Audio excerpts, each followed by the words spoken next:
attempts at survival. So to that extent, I think that there are a large number of groups who are working in these areas. For instance, in parts of Bastar, the CPI is very active. They have, under the leadership of a person called Manish Kunjam, the CPI in Konta and parts of Dantewada district have mobilized and large numbers of people in resistance.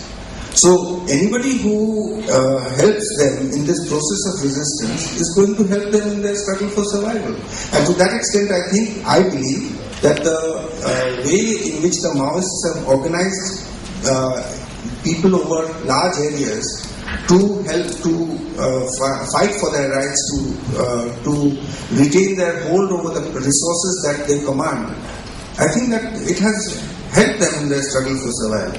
But there are other organizations. It's not only the Maoists. There are other organizations that are working in these areas and helping these people in their struggle for survival.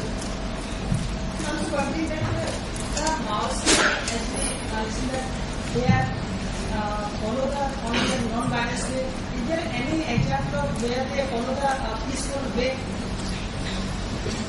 by the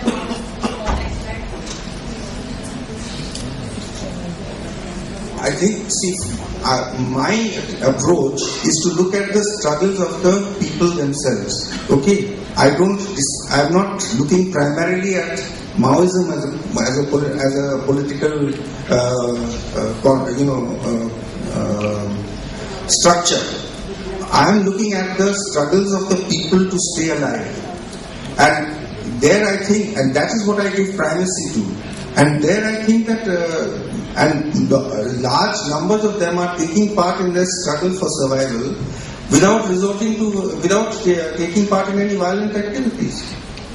This effort to stay alive, please remember that 33%, that's 1/3 of the entire population of India, and a much larger proportion of the people in these areas are in a state of famine. This is my thesis, whatever thesis I have put before you.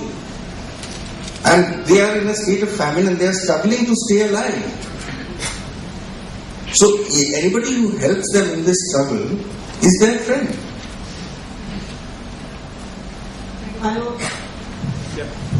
I want to ask that in the city, through the media, we are constantly being shown that the struggle is violent and there is a lot of destruction. And again, we get the message from the ministers and the political parties that because of destruction is taking place, that is, schools are being blown, railway lines are being uprooted, so that the Marxists do not want development to reach the people. So what they are doing is anti-people. And to prevent that, all these activities of Salma Jurm and whatever is taking place. This is the constant message we are receiving, and we hardly get the other side to, like the report that you read out. We don't get hold of such reports. So how much truth is in that these things are being blown up to prevent penetration of development in these areas, which will help the people?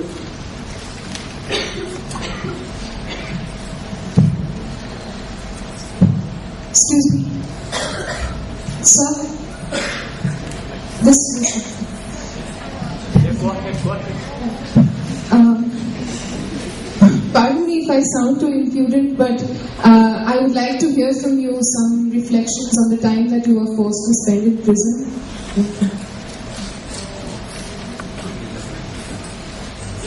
Excuse me. Do you think the tribals should be left for themselves? So that they have their own healthy survival, whatever it was, or should development be done there? And if development is going to be done, there will be always conflicts, because development has always brought conflicting events everywhere. So, what should be the solution? What can be done about this? Sir, just relating to the questions sir asked, when Himanshu sir came to our college and he gave a lecture, he said that the tribals are the people who are staying in villages and rural areas, and they don't want any interference. And the whole time we're talking about this like body mass index less than 33%. So in a gist we're getting a picture that state has failed in the role of development. So I'm getting a bit confused that whether like it's kind of contradicting from what Himanshu sir said that people should be left alone and there is no need of development. On the other way we are saying that state has failed in the role of development. So where do we draw a line and what is the state over there? Do they want development? Don't they want development? And like is it how clear is it? I think just like you and me, the people who live in these in these so-called tribal areas are citizens of the country, and they are supposed to be living in a democratic polity. So the kind of rights and resources which any citizen of a democratic polity can command, either at the individual or the community level, should be their right. I think that part of that right is the right to have enough resources to survive with dignity. So if 33% of the people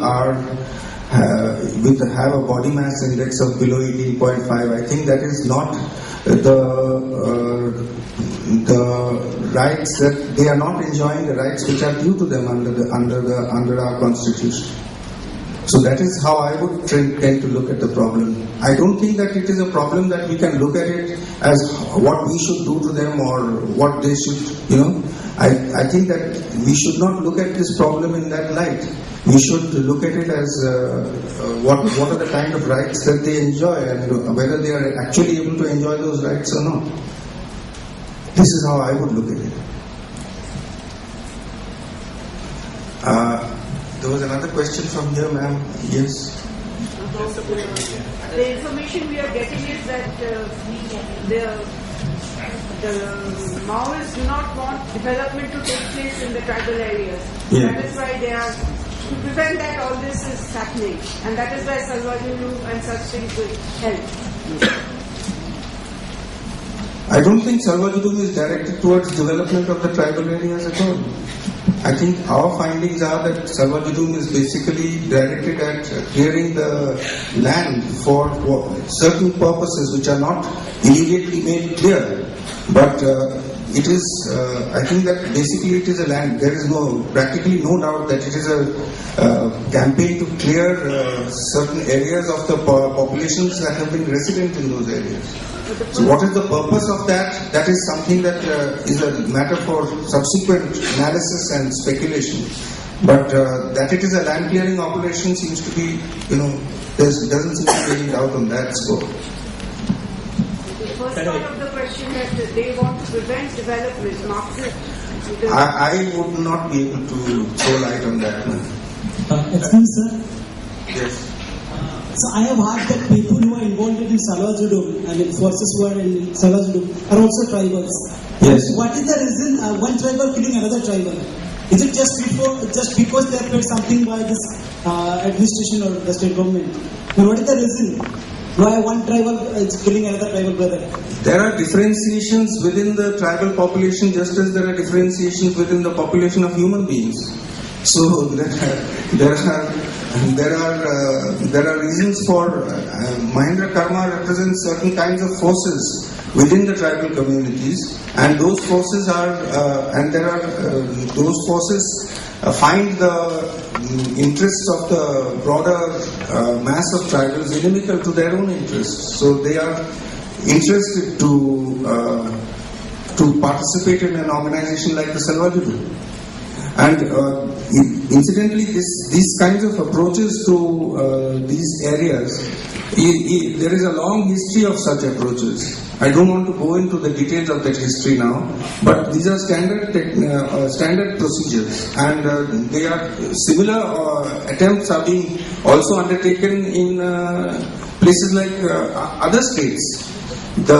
I believe that the attack on the women human rights workers who were on their way to Narayanpatna is part of a Salwajulu-like process that is going on in Orissa. So this is happening.